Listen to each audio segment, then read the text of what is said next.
Hello साथियों, JEE पाठशाला YouTube channel में आपका फिर से स्वागत है। आज हम लोग एक नए टॉपिक के साथ शुरुआत करने जा रहे हैं जिसका नाम है सुपर सैचुरेशन ऑफ नोजल। हम जेई 2026 का टारगेट लेकर चल रहे हैं। जो लोग नए लोग हैं या जो भी एसएससी जेई की तैयारी में लगे हुए हों मैकेनिकल टेक्निकल के लिए, आप इस यूट्यूब चैनल को फॉलो कर सकते हैं। आपको यहाँ पे पॉइंट टू पॉइंट चीज़ें, एग्ज़ाम ओरिएंटेड चीज़ें और डेप्थ में चीज़ें पढ़ाई जाएंगी विथ कॉन्सेप्ट। तो आइए आज हम लोग शुरू करते हैं सुपर सैचुरेशन ऑफ नोजल को। तो हम सुपर सैचुरेशन का मतलब क्या है? सुपर सैचुरेशन का मतलब है कि जब हमारा nozzle high steam, high pressure steam जब हमारे नोजल से पास होती है, जाती है टरबाइन के अंदर, तो टरबाइन के अंदर क्या होता है, टरबाइन में जैसे ही इंटर करती है तो वो क्या करती है, एक समय के बाद वहाँ पे एक्सपेंड करना शुरू हो। जब एक्सपेंशन होगा तभी जाकर टरबाइन चलेगी।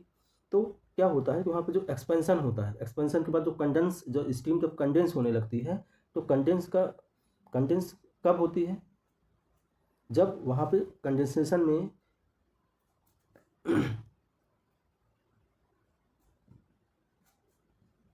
तो सुपर सैचुरेशन ऑफ नोजल को देखते हैं आज क्या है ये। तो सुपर सैचुरेशन नोजल क्या है? एक प्रकार का condensation delay due to velocity.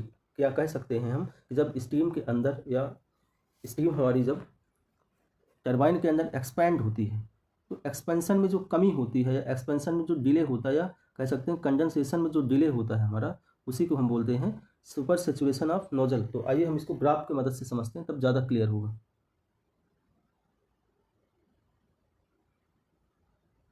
तो ये क्या है हमारा? ये हमारा है एच एस डायग्राम। क्या है एच एस डायग्राम? तो एच एस डायग्राम में कैसे हमारी लाइंस होती हैं? लाइंस अप्रॉक्स ऐसे होती है। सपोज, रुकिए गलत बन गई।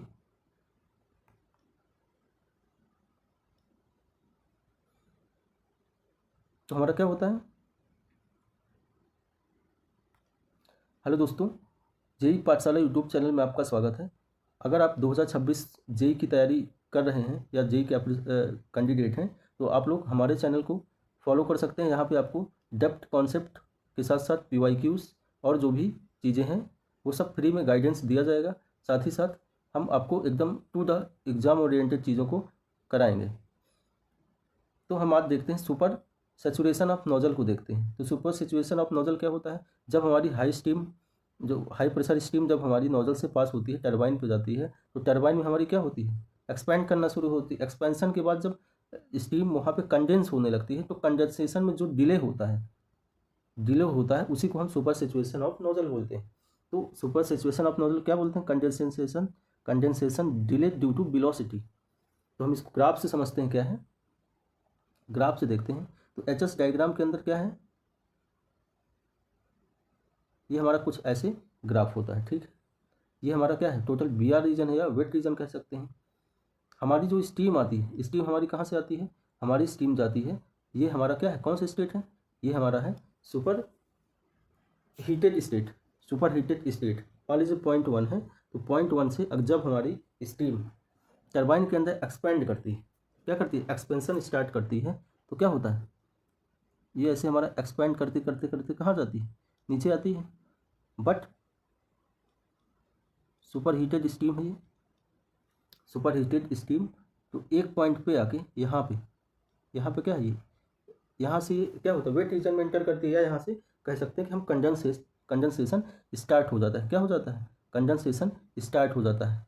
बट एक्चुअली में क्या होता है, एक्चुअली में क्या होता है, ये जो कंडेंसेशन होता है ये यहाँ पे स्टार्ट ना होके स्टार्ट कहाँ होता है, हमारे वेट रीजन में स्टार्ट होता है। मतलब कि डिले हो जाता है, कंडेंसेशन का डिले हो जाता है। क्यों हो जाता है? क्योंकि इतनी हाई स्पीड स्ट्रीम होती है कि वहाँ पे फ्रैक्शन ऑफ टाइम का भी समय, या मतलब कि इतने का जो समय है, ये हमारा एकदम बहुत थोड़ा सा टाइम भी नहीं लगता कि यहाँ पे ये पहुँच जाती है एक्सपेंशन के लिए। एक्चुअली में कहाँ चाहिए, होना हमारा चाहिए ए के पास। अब ये हमारा क्या हो गया, वी आर रीजन पे। ये हमारी लाइन अब एक्चुअली में क्या हो गई, ऐसी बन गई। क्या बन गई? ये ऐसी लाइन बन गई। हम इसी को क्या बोल देते हैं, विल्सन लाइन। इसी को क्या बोलते हैं हम, विल्सन लाइन बोलते हैं। इसी को हम विल्सन लाइन बोलते हैं। यहाँ का जो फैक्टर क्या होता है, एक्स की वैल्यू यहाँ पे सपोज क्या होती है, 0.96। डायगोनल फ्रैक्शन क्या होता है यहाँ पे, डायगोनल फ्रैक्शन 0.96, ये हमारी विल्सन लाइन हो गई। तो एक्चुअली में जाके कहाँ पे हमारा स्टार्ट होता है कंडेंसेशन, पॉइंट बी पे। क्या होता है, कहाँ होता है, पॉइंट बी पे। इस लाइन को क्या बोलते हैं हम, saturated line. Saturated line actually में हमारा कंडेंसेशन होना कहाँ से ही, सैचुरेटेड लाइन में, बट हो कहाँ रही है, विल्सन लाइन से। तो ए पॉइंट कैसा है, ए पॉइंट को हम बोल सकते हैं कंडेंसेशन स्टार्ट होना चाहिए। कहाँ, एक्चुअली में कंडेंसेशन ए से होना चाहिए। कहाँ से होना चाहिए, ए में कंडेंसेशन एक्चुअली स्टार्ट होना चाहिए।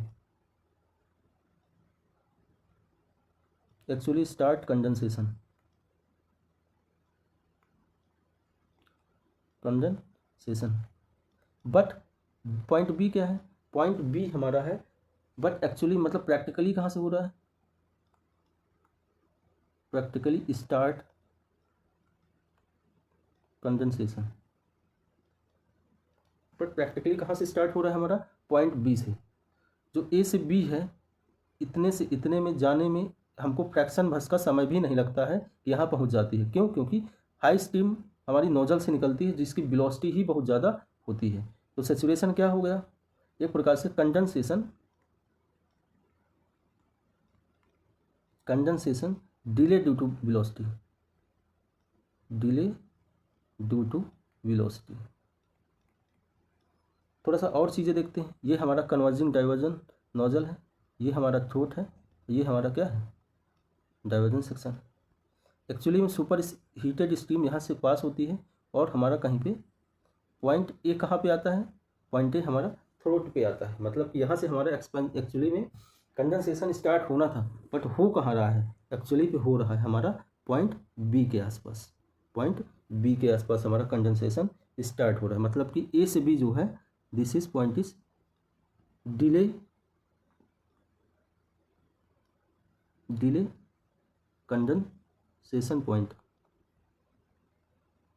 डिले का एक से बी के बीच में क्या हो रहा है, इसका मतलब क्या है, कंडेंसेशन डिले हो रहा है। ठीक है,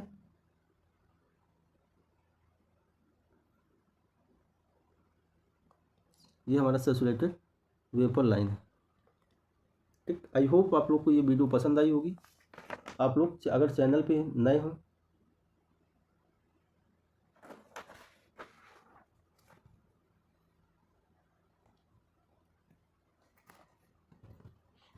अब हम देखते हैं इसका effect of saturation, super saturation of nozzle.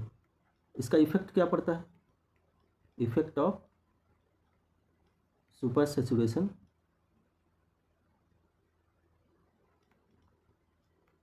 Of nozzle. क्या इफेक्ट आता है, देखिए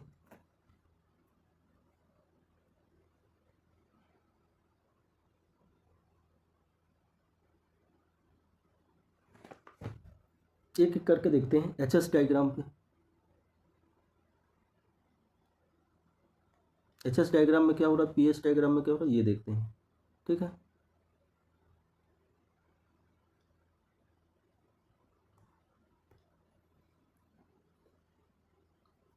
तो ये क्या पॉइंट हमारा, प्रेशर पॉइंट P1 है। यहाँ से हमारी स्टीम क्या कर रही है, इंटर कर रही है टरबाइन के अंदर, और जैसे ही हमारा पॉइंट ए के पास आती है, ये पॉइंट क्या है हमारा, एक्चुअली में हमारा क्या हो, यहाँ से स्टीम कंडेंसेट हो रही है, बट हो क्या रहा है, हो यहाँ से रही है। ठीक है, समझते जाइएगा। और 2 पे जाके हमारी फुले कंडेंसेट हो जाती है। 2 हमारा क्या हो गया, यहाँ पे ये P2 प्रेशर लाइन हो गई, और ये हमारा कोई PA प्रेशर लाइन हो गई। ठीक है, देखिए अब इतने में क्या फ़र्क क्या आ रहा है, ये देखते हैं। फ़र्क इसमें पड़ क्या रहा है, देखते हैं क्या होगा।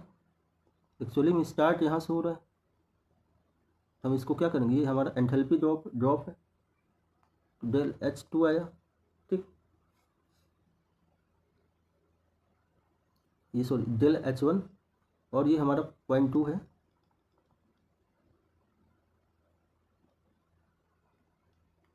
इसको हम बोल सकते हैं डेल H1 बोल सकते हैं। ठीक, हम इसको मेटा स्टेबल बोल सकते हैं। ये जो स्टेट है, इस स्टेज को पूरा हम क्या बोलते हैं, मेटा स्टेबल स्टेट। तो अब यहाँ पे क्या हो गया, देखिए पॉइंट क्या क्या निकल के है, एंथैल्पी ड्रॉप रिड्यूसेस,